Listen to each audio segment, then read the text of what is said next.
آلک و اصحابک یا سیدی یا حضرت محمد صلی اللہ علیہ وسلم۔ معزز سامعین، جیسا کہ آپ حضرات کو معلوم ہے، آج کی یہ تقریب سعید حق چار یار و شہدائے کربلا کانفرنس کے حوالہ سے انعقاد پذیر ہے۔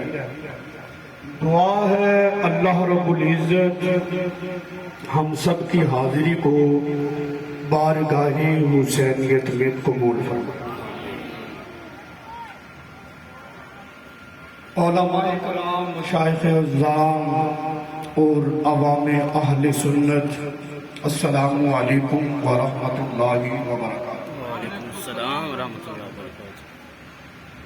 اللہ رب العزت قرآن پاک میں ارشاد فرماتا ہے، انما یرید اللہ لیذھب عنکم الرجس اہل البیت۔ اس آیت مقدسہ کا جو پہلا لفظ ہے وہ ہے انما۔ علماء بلاغت کے ہاں انما جو ہے یہ کسر کے لیے آتا ہے۔ یہ دو تین باتیں میں نے مشکل کرنی ہیں، پھر میں آ جاتا ہوں آسانی کی طرف۔ اگر آپ نے میرا ساتھ دیا تو انشاءاللہ میں سمجھانے میں کامیاب ہو جاؤں گا۔ سادات موجود ہیں، بزرگ موجود ہیں اسٹیج پر۔ لفظ انما، اس پہ غور کر لیں۔ یہ جو کانفرنس جس حوالے سے ہے مفہوم سمجھ میں آ جائے گا۔ لفظ انما علماء بلاغت کے ہاں یہ کسر کے لیے استعمال ہوتا ہے، اور علماء نحات کے ہاں لفظ انما یہ حسر کے لیے آتا ہے۔ کسر کسے کہتے ہیں؟ کسر کا معنی ہوتا ہے کسر الفعل علی الفاعل۔ میں آسان کرتا ہوں اس کو، کسر الفعل علی الفاعل، کہ فعل کو فاعل میں بند کرنا۔ یعنی کسر کا معنی یہ ہے کہ انما کے بعد جو پہلا جز ہوتا ہے یہ ہوتا ہے مکسور، اور جو دوسرا جز ہوتا ہے یہ ہوتا ہے مکسور علیہ۔ یہ فنی اعتبار سے آپ نے اس چیز کو سمجھنا ہے۔ انما اس کے بعد دو جز ہوتے ہیں، ایک پہلا ہوتا ہے مکسور، دوسرا ہوتا ہے مکسور علیہ۔ انما یرید اللہ، انما کے بعد ہے فعل یرید، یہ پہلا جز ہے یہ ہے مکسور، اور دوسرا جز ہے لفظ اللہ، یہ ہے مکسور علیہ۔ بات آپ کو سمجھانا یہ میری ذمہ داری ہے، آپ نے صرف توجہ کرنی ہے۔ مطلب یہ ہے کہ فعل ارادت کو لفظ اللہ میں بند کر دیا گیا ہے۔ کسر کا معنی آسان کروں، کسر کا معنی یہ ہوتا ہے کسی مفہوم کو کسی شے یا فرد میں بند کر دینا۔ انما یرید اللہ، مفہوم کو شے میں یا فرد واحد میں بند کرنا۔ انما یرید اللہ کا معنی یہ بن جائے گا صرف اللہ کی مرضی۔ بولو نا محبت سے ذرا سبحان اللہ۔ یہ فنی اعتبار سے میں نے اس کا ترجمہ کیا، ذرا سمجھیے گا۔ انما یرید اللہ، ترجمہ بن گیا صرف اللہ کی مرضی، صرف اللہ کی مرضی، کوئی اور بیچ میں شامل ہے، صرف اللہ کی مرضی۔ وہ بھی صرف اللہ کی مرضی کیا ہے؟ لِيُذْهِبَ عَنْكُمُ الرِّجْسَ أَهْلَ الْبَيْتِ، صرف اللہ کی مرضی یہ ہے کہ ہر قسم کے نجس کو، ناپاکی کو اہل بیت سے دور رکھے۔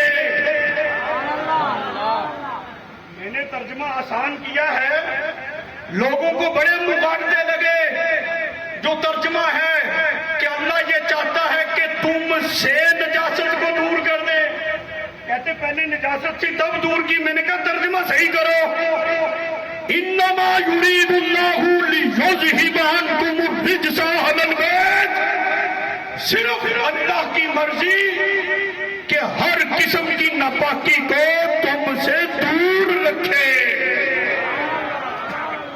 بات سمجھ آ رہی ہے؟ یہ صرف اللہ کی مرضی ہے، نجاست کو دور رکھے اور لِيُطَهِّرَكُمْ تَطْهِيرًا، تاکہ پاک کر دے اس طرح کہ جیسے پاک کرنے کا حق ہے۔ انما یرید اللہ، صرف اللہ کی مرضی۔ اب ذرا اس کو سمجھو، یہ اللہ کی مرضی اس کا کیا مطلب ہے؟ دیکھو کسی کا باپ فوت ہو جائے نا، کتنا جی دوست احباب آتے ہیں، کہتے ہیں غم نہ کر، اللہ کی مرضی۔ سمجھ آ رہی ہے جی؟ کسی کا بھائی فوت ہو گیا، بھائی فوت ہو گیا کسی کا، دوست آئے کہنے لگے صبر کر، اللہ کی مرضی۔ بیوی فوت ہو گئی، رشتے دار آئے، دوست احباب آئے، کہنے لگے اللہ کی مرضی۔ مطلب یہ ہے کہ اس میں کسی کا بس نہیں چلتا، اللہ کی مرضی۔ میں کہتا ہوں اہل بیت کو تطہیر ملی، اللہ کی مرضی۔ جس کو سمجھ آئیے وہ سبحان اللہ کہہ دے، اس میں حرج کوئی نہیں۔ اب اس بات میں تکلیف کیا ہے کہ بھی اہل بیت پاک ہے تو پھر دوسرے کیا ہیں؟ میں نے کہا چپ ہو جا، اللہ کی مرضی۔ المستدرک کی حدیث ہے، حدیث بیان کرتا ہوں پوری ذمہ داری کے ساتھ۔ یہ ایک مستند سٹیج ہے۔ ابھی نقیب محفل مجھے بتا رہے تھے یہ بڑی پرانی محفل ہے، بڑی دیر سے شروع ہے، حق چار یار و شہداء کربلا کا۔ یہ ایک ذمہ دار اہل سنت کا سٹیج ہے، ذمہ داری کے ساتھ بات کروں گا۔ المستدرک کی حدیث، میرے آقا علیہ الصلوۃ والسلام نے فرمایا رب تعالیٰ نے اولاد فاطمہ پر جہنم کو حرام کر دیا ہے۔ مطلب یہ ہے کہ اولاد فاطمہ جہنم میں نہیں جائے گی۔ جس کو سمجھ آئیے سرکار کا فرمان سمجھ آیا، سبحان اللہ کہہ۔ جیسے آپ کا ذوق بڑھے گا میں گفتگو آسان کر دوں گا، وگرنہ میں نے پھر وہ فنی باتیں شروع کر دینی، محبت سے سبحان اللہ کہہ۔ اولاد فاطمہ جہنم میں نہیں جائے گی، یہ رسول اللہ صلی اللہ علیہ وسلم کا فرمان ہے۔ یہ میری بات ہوتی، آپ کہہ سکتے تھے مفتی صاحب نے جذباتی جملہ بول دیا پتہ نہیں چلا، علامہ مولانا ابراہیم سعیدی صاحب کی بات ہوتی آپ اختلاف کر سکتے تھے، لیکن جب بات رسول اللہ کی ہے اختلاف ہو سکتا ہے۔ اولاد فاطمہ رضی اللہ عنہا جہنم میں نہیں جائے گی۔ کہتے ہیں یہ جو سادات ہیں اتنے گناہ کر رہے وہ معاملات ہو رہے وہ کیا بنے گا؟ میں نے کہا سن، امام محی الدین ابن عربی فتوحات مکیہ کا باب نمبر 29 ہے، حوالہ نوٹ کریں، امام محی الدین فتوحات مکیہ باب نمبر 29 میں لکھتے ہیں اس حدیث کی شرح میں، کہتے ہیں کہ سادات اگر دنیا میں کوئی جرم کرے، دنیا میں کوئی گناہ کرے تو وہ گناہگار ہیں، دنیا دنیاوی جو قوانین ہیں اس کے مطابق ان کو سزا ملے گی. جس طرح دوسرے مجرم بنتے ہیں یہ دنیا میں کوئی فیل کریں گے ایسا خلاف شرع، یہ بھی جرم ہی سمجھا جائے گا، اس کی سزا بھی پائیں گے. ایسا نہیں ہے کہ ان پر قوانین نہیں جاری ہوں گے. اگلی بات بڑی لطف والی ہے. امام محی الدین ابن عربی نے فتوحات مکیہ میں لکھا، فرمایا لیکن قیامت میں سادات اولاد فاطمہ مغفور ہی اٹھے گی.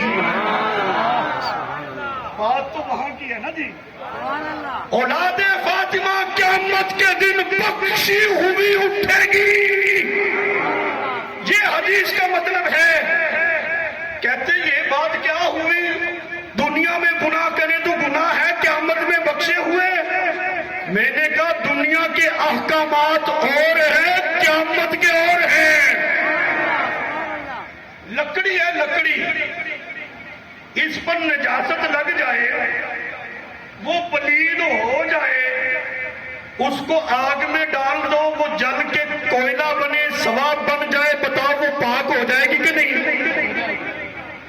لوہے پہ نجاست لگے، بھٹی میں ڈال دو، زنگ اتر جائے، بتاؤ پاک ہو جائے گا کہ کوئی نہیں؟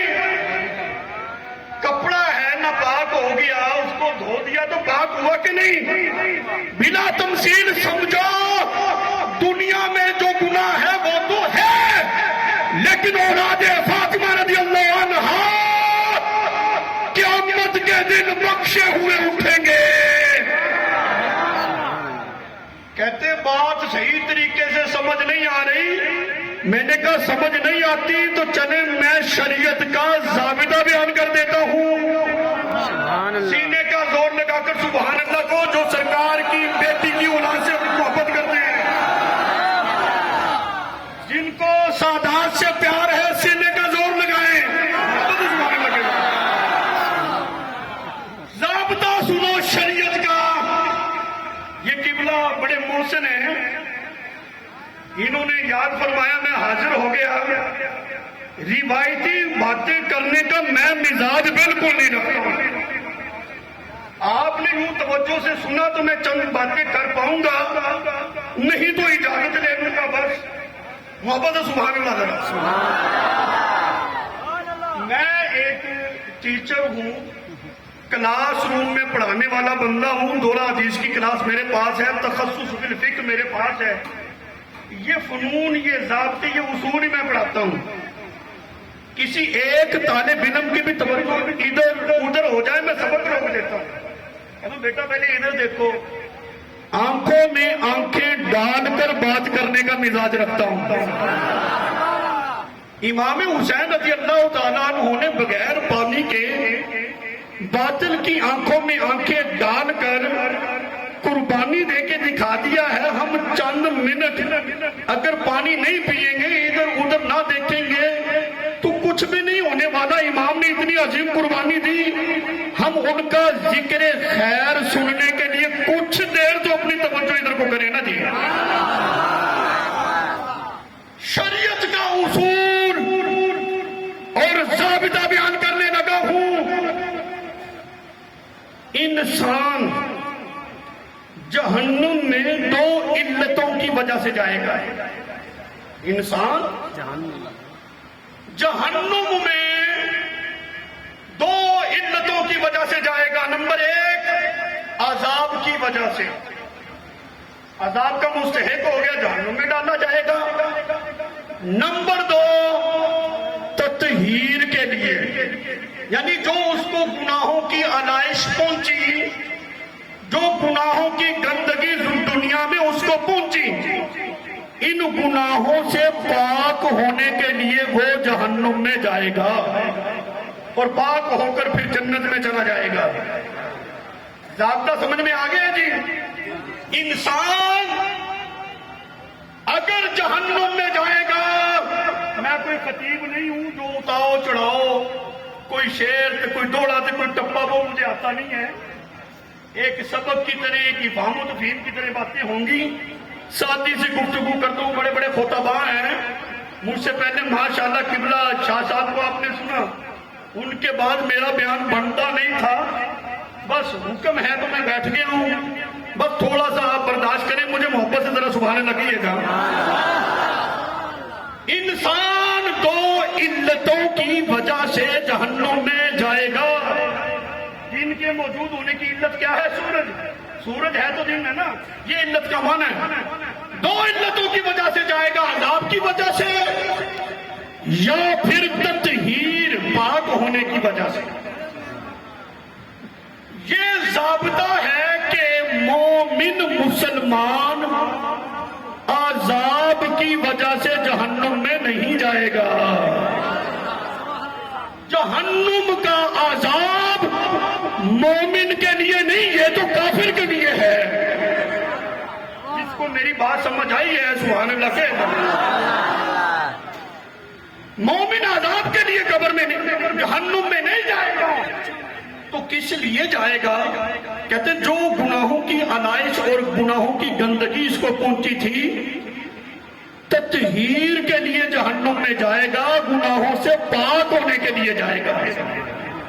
جیسے ہی گناہوں سے پاک ہو جائے گا تو پھر یہ جنت جائے گا۔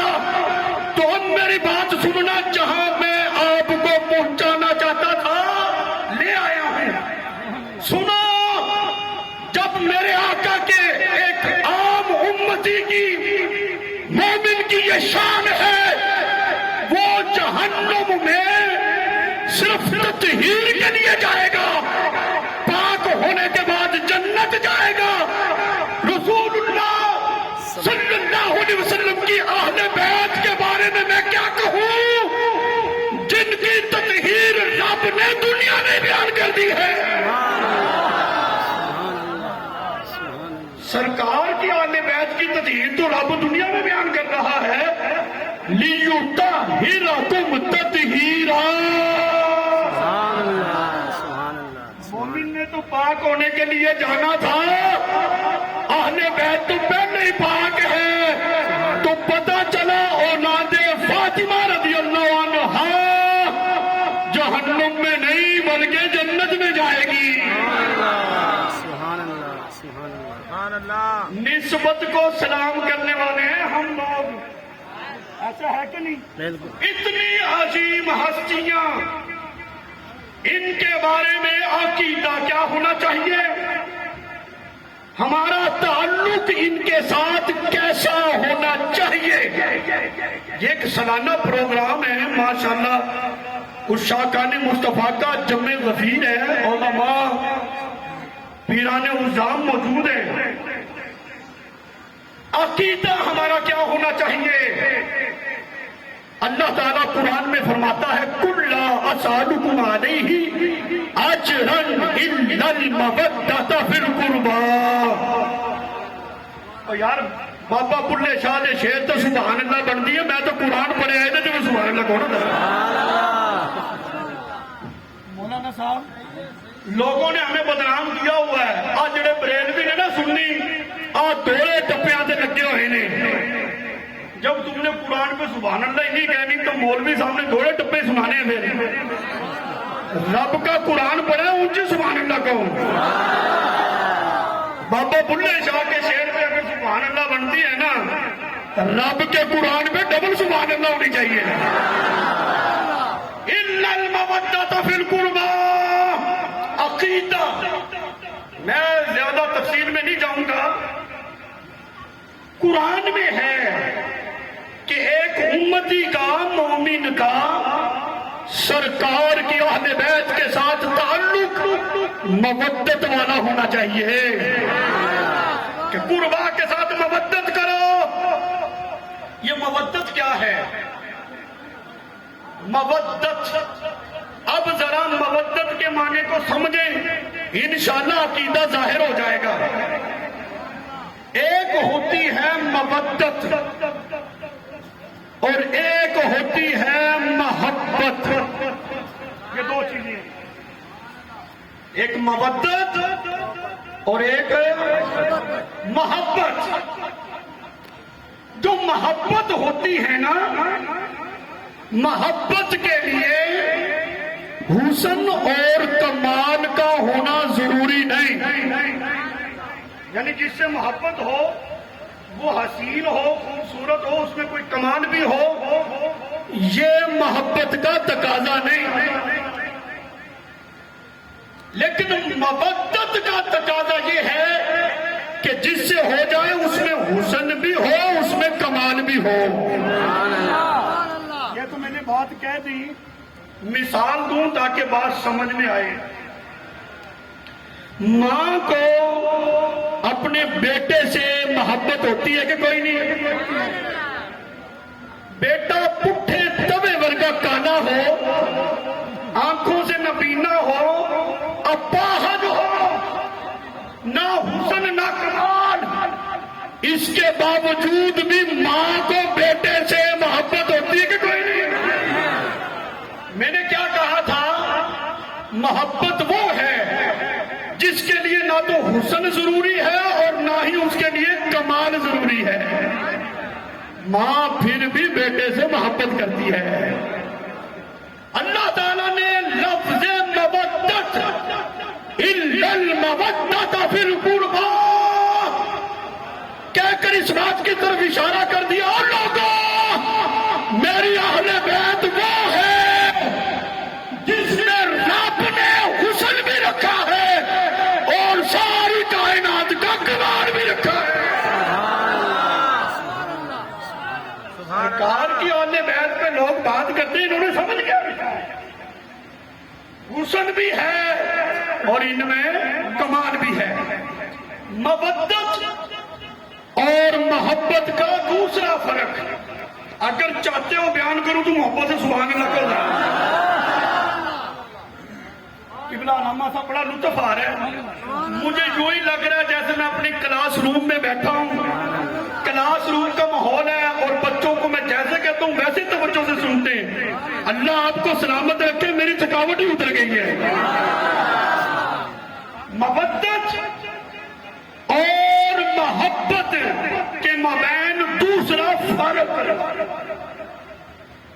جو محبت ہوتی ہے نا، محبت جس سے ہو جائے، درمیان میں شریعت آ جائے تو شریعت پہلے ہوتی ہے، محبت بعد میں ہوتی ہے۔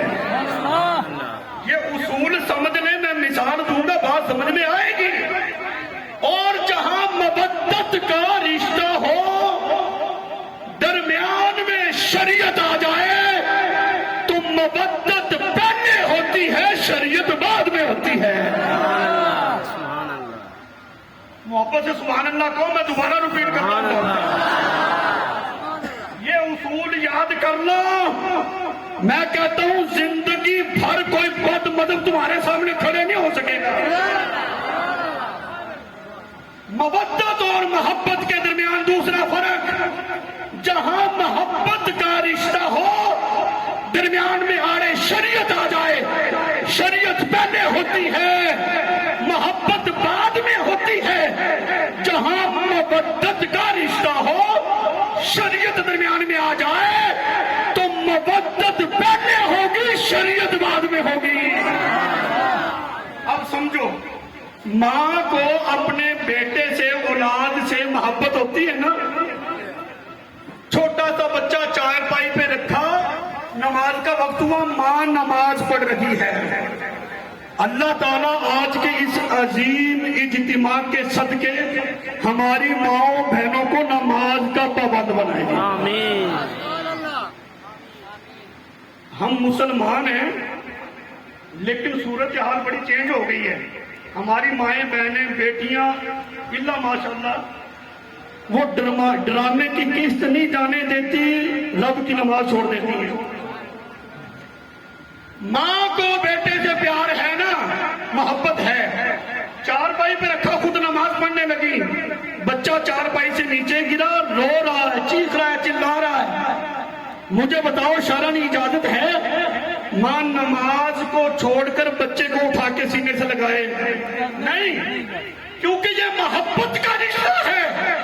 جہاں محبت کا رشتہ ہو، درمیان میں شریعت آ جائے، شریعت پہلے ہے، محبت بعد میں ہے۔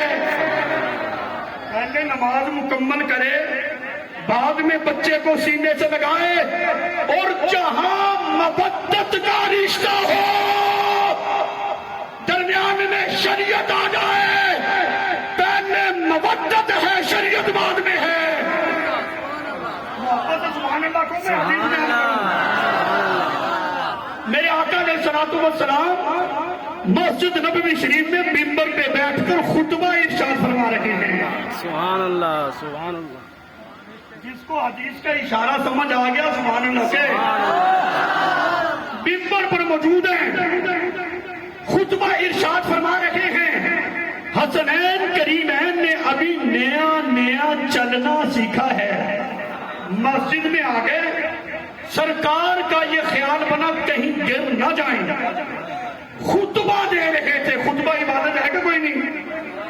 نماز جو ہم پڑھتے ہیں اس عبادت کا تعلق ہماری ذات سے ہے، خطبے کا تعلق انسان کی اپنی ذات سے بھی ہوتا ہے، جو سامعین ہوتے ہیں سننے والے ان کے ساتھ بھی ہوتا ہے۔ عظیم عبادت ہے خطبہ۔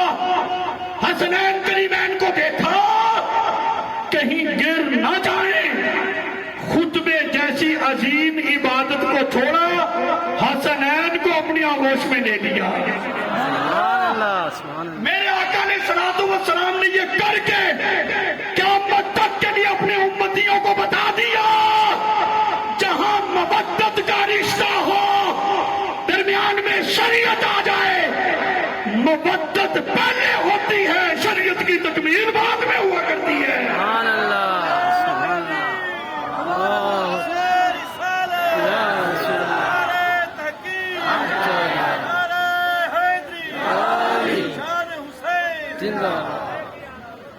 ماشاءاللہ، میں اب یہ بات سمجھ سکتا ہوں کہ آپ لوگوں کو سمجھانے میں کچھ نہ کچھ کامیاب ہوں۔ او جی اپنا جو لوگ ہے نا یہ تقریر پسند کرتے بہت کھڑکا لڑکا ہونا چاہیے۔ میں نے کہا ہم نے دین یہ کھڑکے لڑکے کے لیے نہیں پڑھا ہے، ہم نے تو یہ دین نوکری کے لیے پڑھا ہے۔ سبحان اللہ۔ نوکر کا غلام کا کام کھڑکا دڑکا نہیں ہوتا، نوکر کا کام غلام کا کام یہ ہوتا ہے میسج صحیح آگے پہنچائے۔ سبحان اللہ۔ دیکھو نا جو ڈاکیا ہوتا ہے نا اس کا کام یہ ہوتا ہے جو پیغام ملا ہے اس میں بغیر خیانت کیے آگے پہنچا دے۔ انشاءاللہ ممبر کا جو تقاضا ہے، میں بڑا کمزور آدمی ہوں، کم علم ہوں، کم فہم ہوں، کوشش کروں گا جیسا میسج ہے ویسے ہی پہنچے۔ سبحان اللہ۔ سرکار نے اپنا ممبر چھوڑ دیا، شہزادوں کو اپنی آغوش میں لے دیا۔ دوسری حدیث پاک، یہ مودت کا رشتہ سمجھو۔ میرے آقا علیہ الصلوۃ والسلام نماز پڑھ رہے ہیں، امام حسین رضی اللہ تعالیٰ عنہ بچپن کا زمانہ ہے، آئے حضور علیہ الصلوۃ والسلام کی پشت پر سوار ہو گئے۔ سبحان اللہ۔ جس کو یہ حدیث آتی ہے محبت سے سبحان اللہ کہے۔ سبحان اللہ۔ میں نے وہ باتیں کرنی ہے جس کو سبھی مانتے ہیں۔ میرا سفر بہت ہے، بعد میں علامہ صاحب سے کوئی جھگڑا نہ کرے، محبت سے سبحان اللہ کہتے ہیں۔ سبحان اللہ۔ سرکار نماز پڑھ رہے ہیں، امام حسین رضی اللہ تعالیٰ عنہ رسول اللہ صلی اللہ علیہ وسلم کی پشت پر سوار ہو گئے۔ جب تک اپنی مرضی سے نہیں اترے سرکار نے سر نہیں اٹھایا، سجدہ لمبا کر دیا۔ سبحان اللہ، سبحان اللہ۔ جو بات میں کر رہا ہوں اگر سمجھ آ رہی ہے تو سبحان اللہ۔ کتنا علامہ صاحب مجمع بڑا سمجھدار ہے، بات ابھی پلیٹ میں ہوتی ہے، ان کے پیٹ میں پہلے ہی اتر جاتی ہے۔ سبحان اللہ۔ سرکار سجدے میں امام حسین سوار ہو گئے، نبی پاک علیہ السلام نے سر نہیں اٹھایا۔ کیوں؟ اپنی امت کو میسج دیا ہے، پیغام دیا ہے، میری اہل بیت کے ساتھ مودت ہے، اور مودت کا تقاضا یہ ہے جب درمیان میں شریعت آ جائے، مودت پہلے ہوتی ہے، شریعت کی تکمیل بعد میں ہوا کرتی ہے۔ سبحان اللہ۔ سبحان اللہ۔ یہ مودت الا محبت کرو. اب آگے لفظ قربا. قربا قریبی نبی پاک علیہ الصلوۃ والسلام کے. اب آج کا جو عنوان ہے حق چار یار، وہ شہداء کربلا کانفرنس. اب میرا سمجھنا قربا سے، قربا کی معانی مفاہیم، اس کی تفسیر مختصر، پھر آگے چلتے ہیں. قربا کا معنی ہے، حضور نے فرمایا میرے قریبیوں سے مودت کرو. قریبی کون ہے؟ ہمارا جو معاشرہ ہے نا، انسان جہاں بیٹی دے دے یا پھر جہاں سے بیٹی لے لے وہ قریبی ہو جاتے ہیں. رشتہ کرنے سے پہلے وہ کیا تھے اس میں کوئی سروکار نہیں. جب رشتہ ہو جاتا ہے، بیٹی دے دی جاتی ہے یا بیٹی لے لی جاتی ہے، رشتہ دیا جاتا ہے یا لیا جاتا ہے، پھر وہ قریبی ہو جاتے ہیں کہ کوئی نہیں. جو میری بات سے متفق ہے وہ محبت سے سبحان اللہ کہے ذرا. کہ جہاں رشتہ دیا جائے وہ بھی قریبی، جہاں سے رشتہ دیا جائے وہ بھی قریبی. اِنَّ الْمَوَدَّةَ فِي الْقُرْبَى، قربا سے مودت کرو. قربا کون ہے؟ میرے آقا نے صلوات و سلام نے حضرت عثمان غنی رضی اللہ تعالی عنہ کو اپنی 2 صاحبزادیاں نکاح میں دی. سبحان اللہ، سبحان اللہ. سینے کا زور لگا کے سبحان اللہ سبحان کہہ دیں. حضرت مولا علی پاک رضی اللہ تعالی عنہ کو سب سے چھوٹی، سب سے لاڈلی صاحبزادی سیدہ فاطمہ الزہرا نکاح میں دی. سبحان اللہ.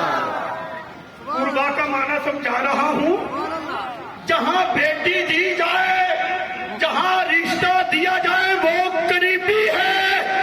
میرے آقا نے عثمان کو رشتہ دیا، مولا علی پاک کو رشتہ دیا، حضرت ابو بکر صدیق رضی اللہ تعالیٰ عنہ سے رشتہ دیا. سبحان اللہ. جس کو بات سمجھ آئیے سبحان سبحان اللہ کہہ دیں.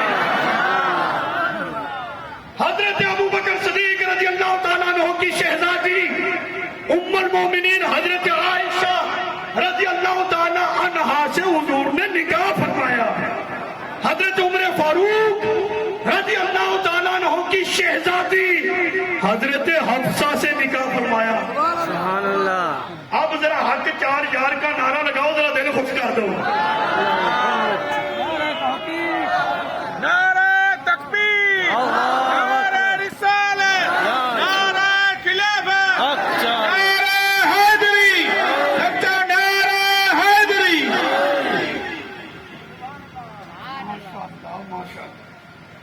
سرکار علیہ الصلوۃ والسلام نے عثمان غنی، مولا علی پاک رضی اللہ عنہما، ان کو شہزادیاں تھیں.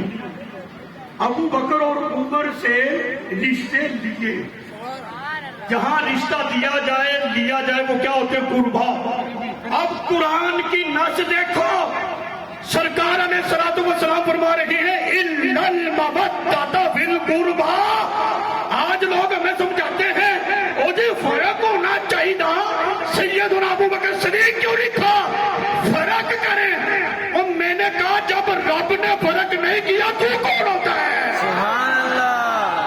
اِنَّ الْمَوَدَّةَ فِي الْقُرْبَى، قربا سے مودت کرو. اہل بیت سے بھی مودت ہے، نبی کے یاروں سے بھی مودت ہے. سبحان اللہ، سبحان اللہ، سبحان اللہ. سیاستہ کی حدیث ہے، اگر تھک نہیں گئے ہو تو میں بیان کروں جی. سبحان اللہ. میں یہ چاہ رہا ہوں جیسے مجھے ثواب مل رہا ہے بیان کرنے کا، آپ کو صرف سننے کا مل رہا ہے. ساتھ ساتھ سبحان اللہ کہو گے تو پھر ذکر کا بھی ثواب ملے گا. سبحان اللہ. آج بڑا متبرک دن ہے، اس کا لمحہ لمحہ قیمتی ہے بھائی، اس کو ضائع نہیں ہونے دینا. سیاستہ کی حدیث، سیاستہ کا کتاب النکاح جو چیپٹر ہے نا، اس میں یہ حدیث ہے، ابن ماجہ دیگر بھی. میرے آقا علیہ الصلوۃ والسلام نے اپنے امتیوں کی تربیت فرمائی. فرمایا جب نکاح کرو نا 4 چیزیں دیکھ لو. نمبر 1 نسب دیکھو، نمبر 2 دولت، نمبر 3 حسن، نمبر 4 دینداری۔ 4 چیزیں دیکھ کر نکاح کرو، لیکن سرکار آخر میں فرماتی ہیں جہاں دینداری مل جائے تو تم دینداری کو ترجیح دو۔ نسب برادری ہولی ہے، لیکن بچی دیندار ہے، دین پڑھی ہوئی ہے، حضور کا فرمان ہے دینداری کو ترجیح دے، نسب کو رہنے دے۔ سبحان اللہ۔ اگر غریب ہے، مال و دولت نہیں لیکن دیندار ہے، سرکار نے فرمایا دینداری کو ترجیح دے۔ اگر خوبصورت نہیں دیندار ہے، فرمایا ترجیح دے۔ ایک طرف نسب اچھا ہے، مال و دولت ہے، حسن ہے، دوسری طرف بچی دیندار ہے، میرے آقا نے فرمایا دینداری کو ترجیح دو۔ نکاح کرتے ہوئے کس چیز کو ترجیح دینی ہے جی؟ دینداری کو۔ اب آپ نے ناراض نہیں ہونا، بزرگ بھی بیٹھے ہیں، بچوں کے نکاح کرنے کے لیے جاتے کیا دیکھتے ہیں؟ بچی سکول کتنی پڑھی رہی ہے، سکول دینداری ہے، اینو کڑھائی سلائی آتی ہے، یہ کی کر لے گی، یہ بعد چو بچیاں کا کام چیک کر سکے گی، یہ کیا فضول سی باتیں۔ میرے آقا نے صلوات و سلام نے فرمایا دینداری جہاں مل جائے دینداری کو ترجیح دو۔ یہ کس کا فرمان ہے؟ امام الانبیاء علیہ الصلوۃ والسلام کا ہے، حضور کا فرمان ہے نا۔ حدیث آپ نے سنی ہوگی، میں نے بھی سنا دی، لیکن جو مسئلہ ذکر کرنے لگا ہوں کلیجے میں ٹھنڈ پڑ جائے گی انشاءاللہ۔ محبت ہے سبحان اللہ، سبحان اللہ، بلند آواز سے سبحان اللہ۔ نبی کریم علیہ الصلوۃ والسلام ہماری تربیت فرما رہے ہیں دینداری کو ترجیح دو۔ جو آقا علیہ الصلوۃ والسلام ہماری تربیت کر رہے ہیں دینداری کو ترجیح دینا، اس نبی علیہ السلام نے جب اپنا نکاح کیا ہوگا تو کتنی دینداری دیکھی ہوگی۔ سبحان اللہ، سبحان اللہ۔ جس کو سمجھ آئی ہے دیوانہ بن کے سبحان اللہ کہے۔ سرکار نے تربیت کی نا، دینداری دیکھ کر نکاح کرو۔ اور میں کہتا ہوں صحابہ کے بارے میں نازیبہ گفتگو کرنے والا سرکار کا فرمان پڑھو، میرے آقا کا اپنا عمل دیکھو، دینداری کو ترجیح دو۔ جب رسول اللہ صلی اللہ علیہ وسلم نے اپنا نکاح ابو بکر کے گھر میں کیا تو سرکار نے ابو بکر کے گھر میں کتنی دینداری دیکھی ہوگی۔ سبحان اللہ، سبحان اللہ، سمجھ آئیے تو ایک مرتبہ پھر سبحان اللہ۔ سبحان اللہ، سبحان اللہ۔ قبلہ تسی انہاں تے پابندی تو نہیں لائی کہ سبحان اللہ دوبارہ نہیں کہنی؟ اور بھئی پابندی کوئی نہیں ہے، سبحان اللہ، آپ جتنا جی چاہے اتنی مرتبہ کہہ سکتے ہیں، محبت سے کہنا ذرا۔ سبحان اللہ، اگر پابندی لگائیے تو ہم ان کی خدمت میں درخواست کریں گے، مہربان ہے۔ دینداری کو ترجیح دو۔ تو جب سرکار نے ابو بکر کے گھر اپنا نکاح کیا تو ابو بکر کے گھر میں کتنی دینداری دیکھی ہوگی۔ اب ایک میسج دینا چاہتا ہوں، سنو۔ جس گھر میں امام الانبیاء محبوب خدا صاحب شریعت صاحب قرآن جن کے صدقے رب تعالیٰ نے اس ساری بزم کائنات کو سجایا ہے، وہ ذات جس گھر میں دینداری دیکھے، اگر کسی بدبخت کو وہاں دین نظر نہ آئے اس کو جوتا مار کے اپنی محفل سے نکالو۔ سبحان اللہ، سبحان اللہ۔ ہمارے سامنے بندے کا کوئی معیار ہونا چاہیے، ہمارے سامنے کسی مولوی کی کوئی اوقات نہیں، جہاں رسول اللہ کا فرمان آ جائے گا۔ سبحان اللہ۔ جب میرے آقا نے صلوات و سلام نے حضرت عمر کے گھر اپنا نکاح کیا تو عمر کے گھر میں حضور نے کتنی دینداری دیکھی ہوگی۔ سبحان اللہ، سبحان اللہ۔ اچھا بات کو تھوڑا اور آسان کریں، محبت سے کہو نا ذرا سبحان اللہ۔ سبحان اللہ۔ مچل کے دیوانے بن کر کون ہے؟ سبحان اللہ نہ میں پروفیشنل خطیب ہوں، نہ یہ مجمع پروفیشنل ہے، ٹھیک ہے نہیں؟ سمجھ آوے نہ آوے، ہاں ہاں واہ واہ واہ، یہ مجمع الحمدللہ اس طرح کا نہیں ہے، یہ اہل سنت علماء کو سننے والا ہے۔ سبحان اللہ میں کتنا یہ ججمنٹ کر رہا ہوں، ان کو سمجھ آتی ہے تو یہ دیوانے بن بھی جاتے ہیں ماشاءاللہ۔ ہاں، یہی تو فرق ہے اہل سنت کو۔ اب ذرا اس بات کو سمجھنا، قرآن میں ہے عورت مرد کا لباس ہے، عورت مرد کا لباس ہے، تو سرکار علیہ الصلوۃ والسلام نے بھی نکاح کیے ہیں کہ کوئی نہیں؟ یہ ام المومنین حضرت عائشہ رضی اللہ تعالیٰ عنہ صدیق باپ کی صدیقہ بیٹی پہ بات کرتے ہیں، میں نے کہا یہ تو رسول اللہ کا لباس ہے۔ تو سرکار کے لباس کی شان پتہ کیا ہے؟ جب معراج کو گئے تھے نا، فرشتوں کا رسول جو نوری ہے جبریل علیہ السلام رک گئے تھے، سرکار کے بدن پر جو کپڑے تھے وہ آگے گئے۔ سبحان اللہ کوئی بات سمجھ آگے تو بات آگے بڑھاتے ہیں، سبحان اللہ جی۔ سبحان اللہ یہاں یہ بات بڑی توجہ کے ساتھ آپ نے سننی ہے۔ میں حدیث پاک بیان کروں پھر ایک مسئلہ بیان کروں گا۔ نبی کریم علیہ الصلوۃ والسلام مولا علی کے رضی اللہ تعالی عنہ کے ہاں جب ولادت ہوئی امام حسن رضی اللہ تعالی عنہ کی، سرکار علیہ الصلوۃ والسلام تشریف لائے۔ حضور علیہ الصلوۃ والسلام نے فرمایا، یہ حدیث آپ نے توجہ سے سننی ہے، سرکار نے فرمایا ارونی ابنی ما سمیتہ ہوں، مجھے میرا بیٹا دکھاؤ، ما سمیتہ ہوں، تم نے اس کا نام کیا رکھا ہے؟ مولا علی پاک رضی اللہ تعالی عنہ آپ نے عرض کی سمیتہ حربن، میں نے اس کا نام حرب رکھا ہے۔ حرب کا معنی ہوتا ہے جنگجو مجاہد۔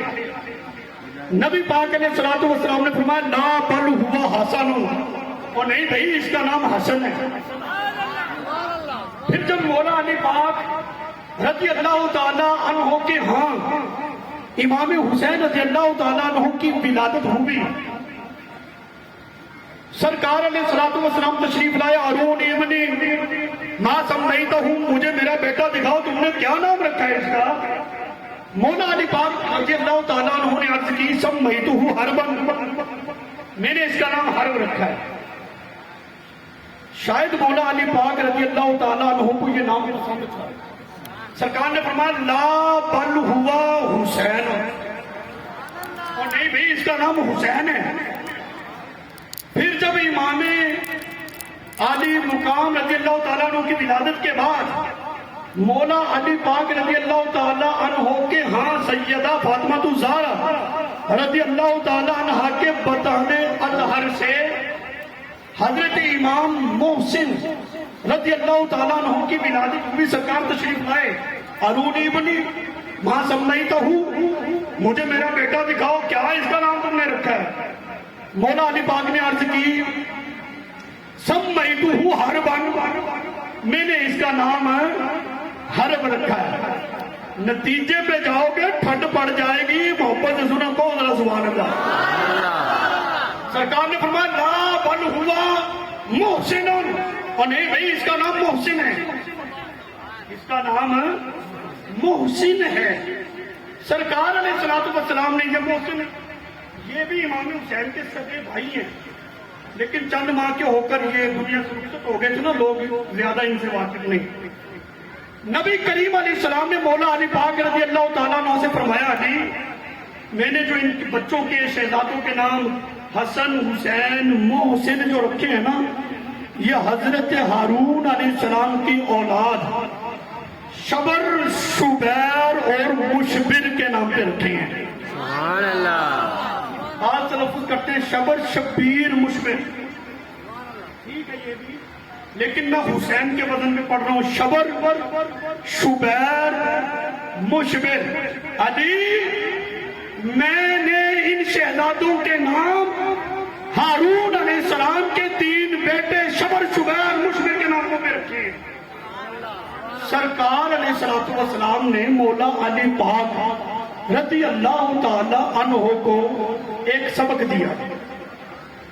سبق کس نے دیا؟ سرکار نے. کس کو؟ مولا علی پاک کو. کہ بچوں کے جو نام رکھے جاتے ہیں یہ اللہ کے پیاروں کے ناموں پہ رکھے جاتے ہیں. سبحان اللہ.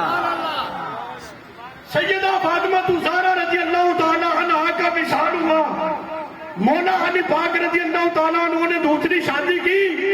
جب آپ کے ہاں بچہ پیدا ہوا مولا علی پاک کو سرکار کا وہ سبق یاد تھا، بچوں کے نام اچھوں کے ناموں پر رکھو.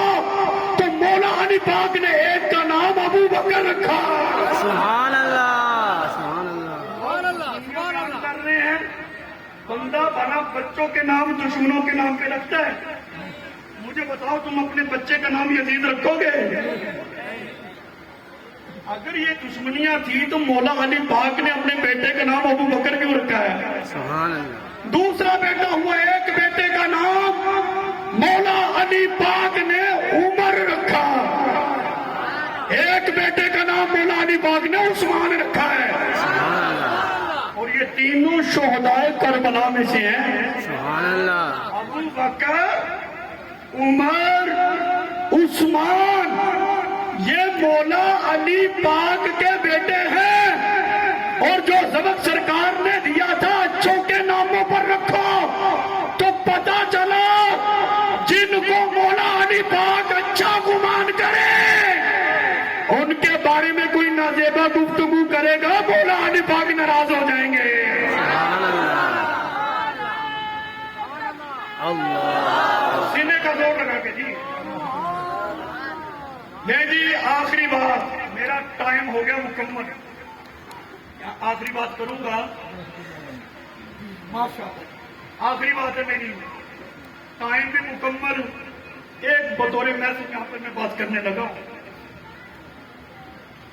رسول اللہ صلی اللہ علیہ وسلم کی نسبت کی وجہ سے ہم ہر چیز کا احترام کرتے ہیں اور اس کو مانتے ہیں. ایسے ہی ہے نا.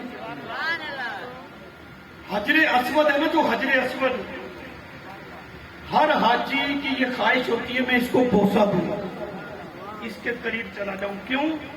نسبت ہو گئی ہے حضور سے. یہ آج کے پروگرام میں ایک میسج ہے، توجہ دیں. نسبت ہو گئی حضور سے، سرکار نے بوسہ دیا ہے اس لیے اس کا احترام کر رہے ہیں. میں نے کہا نبی پاک علیہ الصلوۃ والسلام نے بوسہ دیا، اس کا احترام کر رہے ہیں کہ نسبت ہو گئی ہے. اس کی ذاتی حیثیت نہیں دیکھیے کہ یہ مٹی ہے، پتھر ہے، کیا اشرف المخلوقات تو انسان ہے.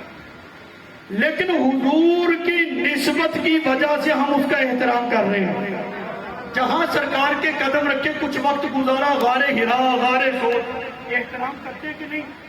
میں نے کہا جب ہم مٹی اور پتھروں کا احترام حضور کی وجہ سے کرتے ہیں اور سنا، تو پھر رسول اللہ صلی اللہ علیہ وسلم کی یہ نسبت صحابی ہونا، حضور کی نسبت کوئی نہیں. مولانا ابراہیم سعیدی صاحب کی کوئی زیارت کرے وہ صحابی بنتا ہے؟ اور نہیں، یہ نسبت ہے صحابی ہونا. مٹی کو نسبت ہو تو عقیدت کے ساتھ سلام ہے، بشر کی نسبت ہو جائے پھر بھی سلام کرنا چاہیے. اللہ تعالیٰ چونکہ ٹائم مکمل ہو چکا ہے، اللہ تعالیٰ میری آپ کی حاضری اپنی بارگاہ میں قبول فرمائے. وما علینا